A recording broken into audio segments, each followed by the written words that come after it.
about the criminal psychology, the study of criminal behavior.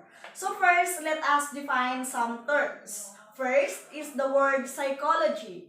So psychology is the scientific study of mental processes and behavior, while criminal psychology is the scientific study of a mental process of a would-be criminal.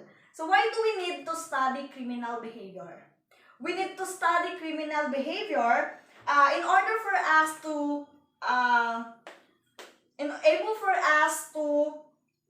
understand the offender better and answer the questions like who criminals are, how do they think, in order for us to define ways of preventing criminals, and how do they think before, actual, and after the commission of an offense, and why do they do such crimes in order for us to predict the future actions and assist in the investigations in catching the offenders. Okay, so now let us discuss the first lesson, which is the psychological criminology. So within the psychological psychiatric perspective, it has been the psychiatry and primarily psychoanalysis that has made the most into criminology. Psychiatry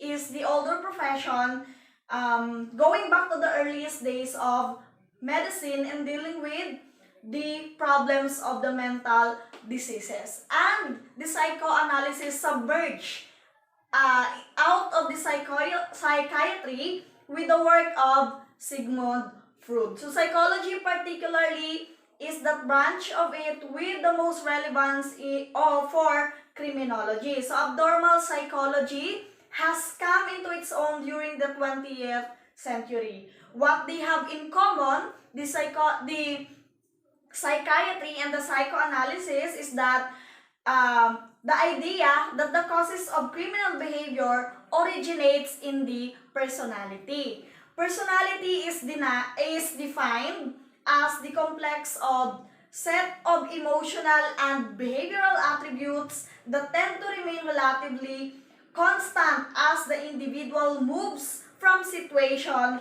to situation. So psychiatry is a pattern of relating permanent traits and unique characteristics that give both consistency and individuality to a person's behavior. So, example, traits influence the behavior. Example is the trait of being irrespectful. So, if you are a respectful person, you have the tendency to respect the people around you. But you might get outside of this trait. It's because of maybe you have a bad day or sick day, and you have a bad history of the person or someone, or even nervousness will cause you to act out of your character. Okay, so next one. So what is called the Freudian approach? So the central concept of psychoanalysis, and the one that Freud put forth, is the unconscious. We have three levels of conscious mind. We have the conscious, pre-conscious, and the unconscious mind. So the concept had been around before Freud, but he was the one that made the most out of it, arguing that traumatic experiences in our early childhood left their mark on the individual despite the fact that the individual was not aware of these experiences. So the idea of unconscious determination of behavior flew headfirst against the idea of the free will and was quickly jumped on by the positivistic criminology. So Sigmund Freud is one of the famous and controversial mind of the psychoanalytic perspective. And according to him, there are three parts of the personality, which is the id, ego, and super ego. consisting of, no? And it producing the basic problem of guilt, no? Kapag nagkaroon po siya ng conflict with one another. So, the id is always the seeks pleasure and avoids pain or the instant gratification. The superego is the moral principle which is following the rules, while the ego compromises between the id and the superego. It balances the two.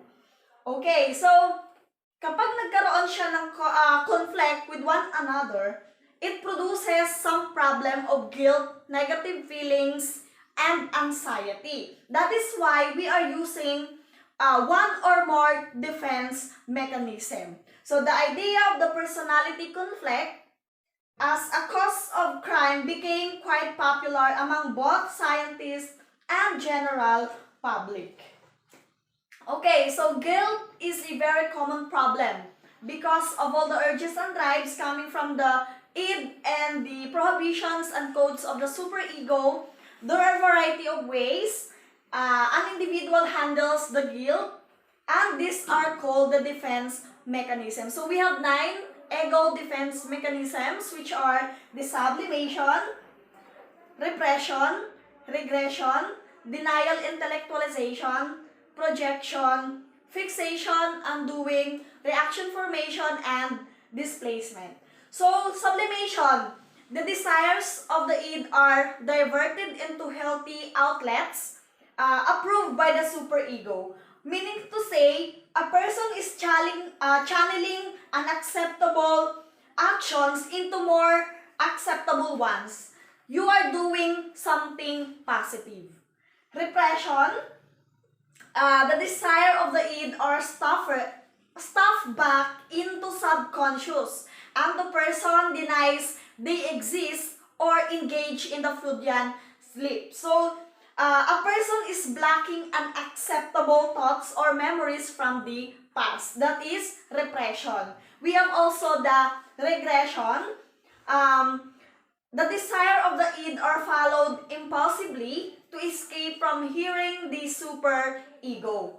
So, the regression, a person is going back to an earlier stage of development. The next one is the denial or intellectualization. So, anxiety about following desires of the id goes unacknowledged or treated unemotionally. From the word denial, meaning to say, you are refusing to accept the reality. Projection, the prohibitions of the superego are applied as standard for judging others and that one self. So, someone projects your own undesired thoughts into someone else. We have also the fixation. The prohibitions of the superego are so strong that the person develops fears and phobias. So, here in the fixation, people act out of behaviors from the stage of psychosexual development in which they are fixated. So, they are stuck at one stage of age. We have also the undoing. The superego is so strong that the person continually makes amends or apologies for what they do. So, from the word undoing, a person tries to cancel out or remove an unhealthy action or unhealthy action, threatening thoughts, or action by engaging in contrary behavior. And the next one, the reaction formation, both the id and the superego are so strong that the person does the opposite of both, sometimes identifying with the aggressors. Reaction formation, you are converting the unwanted or dangerous feelings into opposite behavior, or you are exaggerating the opposite behavior. And the last one is the displacement. both the id and the superego are so strong that the ego is so weak that person settles for second best or any available substitute or something better than nothing. So you are taking into or taking it out into someone else, or from the word substitution. You are substituting an object or any person, something better than nothing. So that's it. That's the ego defense mechanisms.